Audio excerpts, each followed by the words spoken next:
ഒരമ്മയുടെ കഥയുണ്ടല്ലോ. ചെറിയ 2 മക്കളാണ്. അമ്മ അങ്ങാടിയിൽ പോയിട്ട് തിരിച്ചു വരുമ്പോൾ വലിയ കുട്ടി ഓടി വന്ന് അമ്മയോട് പറയുന്നുണ്ട്, അമ്മ, നമ്മുടെ ചെറിയ മോള് ക്രയോൺസ് കൊണ്ട് അവിടെയൊക്കെ കുത്തി വരച്ചിട്ടിരിക്കണേ.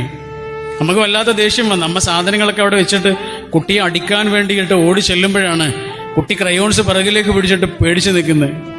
അടിക്കാൻ ഒരുങ്ങുമ്പോഴാണ് അമ്മ ചുമരിലേക്ക് നോക്കിയത്. അവൾക്കറിയാവുന്ന ഭാഷയിൽ എഴുതിയിട്ടതാണ്, കുത്തിവരച്ചതൊന്നുമല്ല. കണ്ടാൽ കുത്തിവരച്ചതാന്ന് തോന്നും കേട്ടോ. കണ്ടാൽ കുത്തിവരച്ചതെന്ന് തോന്നുന്ന രൂപത്തിൽ അവൾ എഴുതി വെച്ചത് എന്താണെന്നറിയോ? I love you ma'am. അരമണിക്കൂർ നേരം അമ്മയെ കാണാതായപ്പോഴേ അവളുടെ സ്നേഹം അവൾ ആവിഷ്കരിച്ചതാ. നല്ല കയ്യക്ഷരത്തിലൊന്നല്ല, നല്ല കയ്യക്ഷരത്തിലൊന്നുമല്ലെങ്കിലും കൂടെയുള്ള ഓരോ മനുഷ്യനും നമ്മൾക്ക് വേണ്ടി എഴുതിക്കൊണ്ടിരിക്കുന്നത് നമ്മളെ അവർക്ക് സ്നേഹമാണ് എന്നാണ്. കയ്യക്ഷരം മോശമായതിൻ്റെ പേരിൽ നിങ്ങൾ അവരെ തടയരുത്.